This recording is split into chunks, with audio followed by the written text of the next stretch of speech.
Friends, स्वागत है आपका मेरे YouTube channel study to the deep पर। फ्रेंड्स, कल हमने बिल ऑफ एक्सचेंज से रिलेटेड सारे टॉपिक्स कवर कर लिए थे। आज हम शुरू करेंगे प्रोमिसरी नोट। पहले बता रखा है कि प्रोमिसरी नोट होता क्या है। प्रोमिसरी नोट जैसे कि नाम से क्लियर है, जिसमें प्रोमिस किया जाता है, जिसमें परचेजर सेलर को प्रोमिस करता है कि वो इतने टाइम तक इतना पैसा पे कर देगा। तो देखो, sometime the purchaser of the goods और डेटर बोल सकते हैं उसे, क्योंकि उसने उधार पर सामान खरीदा है। Himself writes a note, sign it and gives it to the seller of the goods, it is called a promissory note. Promissory note भी एक नेगोशिएबल इंस्ट्रूमेंट होता है, मतलब कि इसे भी हम कोर्ट में एविडेंस के रूप में पेश कर सकते हैं। तो लेकिन बस फ़र्क इतना है कि इसे परचेजर तैयार करता है, जबकि बिल ऑफ एक्सचेंज सेलर तैयार करता था। According to Indian Negotiable Instrument Act, a promissory note is an instrument in writing containing unconditional, ये जो होता है ना, ये अनकंडीशनल प्रोमिस होता है कि अब ना परचेजर है ना ऐसे नहीं लिख सकता कि अगर ऐसा हुआ तभी वो पे करेगा, यानी कंडीशन नहीं दे सकता। बस प्रोमिस कर दिया कि इतने टाइम तक पे कर देगा तो वो करना ही पड़ेगा उसे। फिर देखते हैं इसके features. It must be in writing, writing में होना चाहिए, लिखित में होना चाहिए, मतलब कि ये अनकंडीशनल होना चाहिए, साइंड बाय द प्रोमिसरी। इस पर है ना सेलर के साइन की ज़रूरत नहीं होती, इसका मतलब इसे एक्सेप्टेंस की ज़रूरत नहीं होती। बस जो इसे तैयार कर रहा है, कौन तैयार कर रहा है इसे, डेटर, तो उसके साइन होने ज़रूरी है, बाकी सेलर के साइन होने ज़रूरी नहीं है। इस केस में है ना जो ड्रॉर है ना वो परचेजर ही बन जाता है। फिर stamped according to its value, अगर ये इसके ऊपर स्टैंप लगती है ना तो वो इसकी वैल्यू के अकॉर्डिंग लगती है, कि अगर ज़्यादा वैल्यू का है तो इसके ऊपर स्टैंप लगेगी, नहीं तो थोड़ी वैल्यू का है तो नहीं लगेगी। फिर बता रखा है there must be a promise, यहाँ पर एक प्रोमिस होना ज़रूरी है। जबकि बिल ऑफ एक्सचेंज में सेलर जो है वो डेटर को ऑर्डर दे रहा था कि आपको इतने टाइम तक पैसा पे करना है, जबकि प्रोमिसरी नोट में बंदा प्रोमिस कर रहा है, तो ये प्रोमिस होना चाहिए, अनकंडीशनल प्रोमिस। आगे देखते हैं।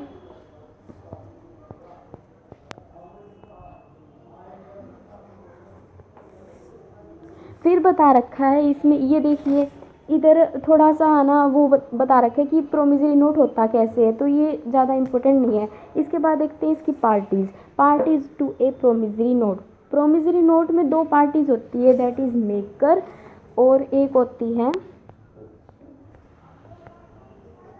पेई। एक तो हो गया बनाने वाला, एक तो हो गया प्रोमिसरी नोट बनाने वाला, और एक पे जो पेमेंट रिसीव करेगा। मेकर देखिए, he is the person who writes a promissory note and sign it, मतलब कि मेकर वो होता है जो नाम से क्लियर है कि जो उसको बनाता है, किसको बनाता है, प्रोमिसरी नोट को, और उसके ऊपर साइन कर देता है। क्योंकि इस पर सेलर के साइन की कोई ज़रूरत ही नहीं होती, इसे एक्सेप्टेंस की ज़रूरत होती ही नहीं है, क्योंकि एक प्रोमिस है। अगर इस पर डेटर के साइन हो गए तो इट मीन्स ये एक प्रोमिसरी नोट बन गया। फिर देखते हैं इसकी सेकंड पार्टी है पेई।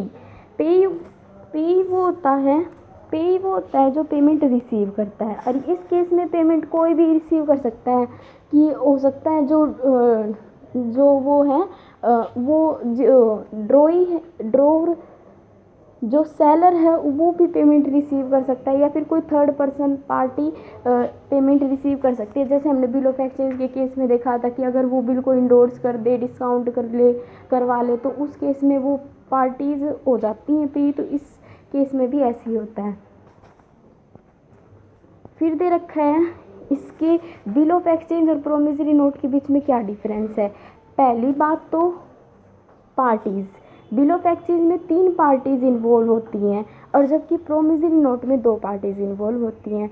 बिल ऑफ एक्सचेंज में एक तो हो गया ड्रोर जो बिल को लिखेगा, और ड्रोई जिसके लिए लिखेगा, या फिर बोल सकते हैं एक्सेप्टर जो इस पर एक्सेप्टेंस देगा, और फिर थर्ड पार्टी होगी पे जो पेमेंट रिसीव करेगा। और प्रोमिसरी में 2 पार्टीज़ होती हैं, दैट इज़ मेकर एंड पे। मेकर जो बिल ऑफ मतलब कि प्रोमिसरी नोट को बनाएगा, और पे जो पेमेंट रिसीव करेगा। फिर ड्रॉर, अब ये पूछता है कि बिल लिखता कौन है, बिल ऑफ एक्सचेंज में कौन लिखता है बिल, क्रेडिटर, क्योंकि जो सामान खरीद रहा है उसके लिए तो वो क्रेडिटर ही बन जाता है ना, क्योंकि उसको वो उधार पर सामान खरीदा है उसने, तो उसको पे करना पड़ेगा, तो उसके लिए तो वो क्रेडिटर ही है। जबकि जो प्रोमिसरी नोट है उसमें कौन तैयार करता है, डेटर। तो जो सेलर है उसके लिए तो उसका कस्टमर डेटर ही बन जाएगा, क्योंकि उसने उधार पर सामान खरीदा है। फिर है order and promise. Bill of exchange जैसे मैंने बताया कि अनकंडीशनल ऑर्डर होता है, दोनों अनकंडीशनल होता है, ये दोनों अनकंडीशनल होते हैं, ये इनके बीच में एक सिमिलैरिटी है, लेकिन ये बिल ऑफ एक्सचेंज ऑर्डर होता है और प्रोमिसरी नोट एक प्रोमिस होता है। एक्सेप्टेंस, बिल ऑफ एक्सचेंज को एक्सेप्टेंस की रिक्वायरमेंट होती है, क्योंकि वो जब तक उस पर एक्सेप्टेंस नहीं होगी ना तब तक वो बिल ऑफ एक्सचेंज बनेगा ही नहीं, तब तक वो ड्राफ्ट कहलाएगा। और जबकि जो प्रोमिसरी नोट होता है उसमें एक्सेप्टेंस की कोई रिक्वायरमेंट नहीं होती। फिर है लाइबिलिटी। लाइबिलिटी होता है कि पहला कर्तव्य किसका है, कर्तव्य किसका है पेमेंट करने का। तो यहाँ पर बिल ऑफ एक्सचेंज में कर्तव्य किसका होता है, the liability of the drawer is secondary. जो ड्रोर है उसकी जो लाइबिलिटी है पैसे पे करने की वो सेकेंडरी हो जाती है, प्राइमरी किसकी होती है, ड्रोर की। प्राइमरी क्यों होती है, क्योंकि सबसे पहले उसने गुड्स जो है वो उधार पर ले रखी है, तो पहला उसका कर्तव्य बनता है कि वो पहले उनकी पेमेंट करे। अगर वो किसी टाइम नहीं कर पाता है, डिसऑनर हो जाता है, उसके पास पैसे नहीं होते, तो उस केस में ड्रॉर पेमेंट करेगा। अगर उसने बिल डिस्काउंट करवा रखा है, अगर उसने इंडोर्स करवा रखा है, मान लेते हैं कि उसने बिल डिस्काउंट करवा रखा है, उसने बैंक से पैसे ले रखे, किसने, ड्रॉर ने, लेकिन ड्रॉई ने तो बैंक को पैसे दिए ही नहीं क्योंकि वो बिल डिसऑनर हो गया, तो उस केस में ड्रॉर को पैसे पे करने पड़ेंगे बैंक को।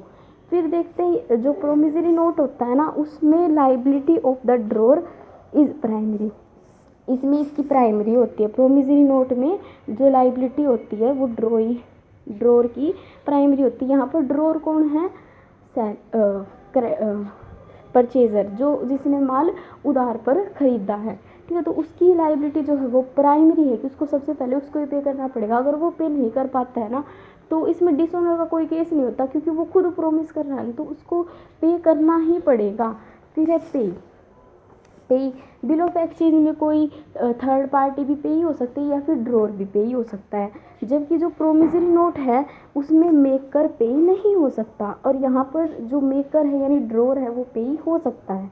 फिर बता रखा है नोटिंग वो होती है जब बिल डिसऑनर हो जाता है। अब गाइस डिसऑनर क्या होता है, डिसऑनर का मतलब ये होता है कि है ना हमसे पैसे किसी ने उधार लिए थे, वो फिर हमने कहा कि इस टाइम तक हमें पैसे चाहिए, लेकिन वो बंदा दे ही नहीं पाया क्योंकि उसके पास पैसे नहीं थे, या फिर समझ लेते कि वो बीमार हो गया, इंसॉल्वेंट हो गया। इंसॉल्वेंट मतलब वो होता है कि पैसे देने की कंडीशन में ना होना, दिवालिया हो जाना, तो उस केस को हम बोलते हैं डिसऑनर। तो यहाँ पर भी हमने बिल ऑफ एक्सचेंज इशू कर रखा था, ड्रॉ कर रखा था मतलब कि ड्रॉ के ऊपर, लेकिन वो पैसे नहीं दे पाया तो इन केस वो डिसऑनर हो गया, तो उस टाइम में हम उसकी नोटिंग करवानी पड़ती है कोर्ट में जाके। नोटिंग क्या होती है, नोटिंग मतलब कि बिल ऑफ एक्सचेंज जो डिसऑनर हुआ ना तो उसके ऊपर वो एक फैक्ट लिख देते हैं कि यह बिल डिसऑनर हो चुका है, ये इंग्लिश में लिख देते हैं जैसे कि। तो बिल ऑफ एक्सचेंज में नोटिंग की ज़रूरत होती है और यहाँ पर कोई ज़रूरत नहीं होती। प्रोमिसरी नोट में अगर वो ड्रॉई जो है वो ड्रॉर यानी मेकर जो है वो नहीं पे कर पाता है, यानी उसका प्रोमिसरी नोट एक तरह से डिसऑनर हो जाता है, तो उसकी कोई दिक्कत नहीं है। ऐसे नहीं कि उसे कोर्ट में जाके वो नोटिंग वगैरह करवाएंगे, उसने प्रोमिस ही तो किया है, दोबारा पे कर देगा, वो दोबारा बना लेगा। फिर है नोटिंग कंप्लीट है। फिर यहाँ पर जो बिल ऑफ एक्सचेंज है ना, बिल ऑफ एक्सचेंज में नीड होती है नोटिंग की और यहाँ पर प्रोमिसरी नोट में नहीं होती। कॉपीज़ क्या होती है, फोटोकॉपी। तो in case of local bills only 1 copy is prepared, in case of foreign bills 3 copies are prepared. जो लोकल बिल्स होते हैं ना, लोकल बिल्स जैसे कि एक कंट्री के अंदर के जो बिल्स होते हैं ना उनमें एक ही कॉपी प्रिपेयर करनी पड़ती है, एक ही कॉपी। एक तो ओरिजिनल हो गया, एक तो ओरिजिनल बिल ऑफ एक्सचेंज हो गया और एक उसकी कॉपी होगी। उसकी जो कॉपी है वो ड्रॉई को सेंड कर दी जाती है और जो ओरिजिनल है वो ड्रॉ रखता है। तो यहाँ पर अगर लोकल बिल हो तो एक ही कॉपी की ज़रूरत पड़ती है, जबकि फ़ॉरेन में तीन कॉपीज़ की ज़रूरत पड़ती है। बहुत सारे लोगों को देनी पड़ती होगी ना, इसलिए 3 कॉपीज़ की ज़रूरत पड़ती है। जबकि जो प्रोमिसरी नोट होता है only 1 copy is prepared whether it is local और फॉरेन। मतलब कि चाहे लोकल हो चाहे फॉरेन हो, एक ही कॉपी की ज़रूरत पड़ेगी, ये तो आपको याद ही करना पड़ेगा। ओके, फिर है stamp. Stamp, there is no need of fixing the stamp on the bills payable on demand but otherwise stamp would be necessary. अगर बिल ऑफ एक्सचेंज के 3 टाइप होते हैं, on demand, bill at sight, bill after date, वो मैं आपको आगे बताऊंगी। तो ये जो होता है ना, एक उनमें से एक टाइप होता है बिल एट साइट, मतलब कि देखते ही बिल की पेमेंट कर देना, जब वो ड्रॉर चाहे तभी वो पेमेंट ले सकता है, यानी bill on demand, payment on demand बोल सकते हैं। तो स्टैम्प तो है ना, बिल पेमेंट ऑन डिमांड को छोड़कर बाकी जितने भी बिल ऑफ एक्सचेंज होते हैं ना, उन सब पर स्टैम्प की ज़रूरत होती है, जबकि promissory note stamps have to be fixed in any case. Stamp तो कोई भी हो, मतलब कि प्रोमिसरी नोट के तो वैसे भी कोई टाइप होता नहीं है, तो प्रोमिसरी नोट पे तो हमेशा ही स्टैम्प की ज़रूरत पड़ती है। Thanks for watching guys. इसके आगे का पार्ट हम अपनी अगली वीडियोस में करेंगे। अगर आपको ये वीडियो थोड़ी सी भी पसंद आई तो please like share and subscribe.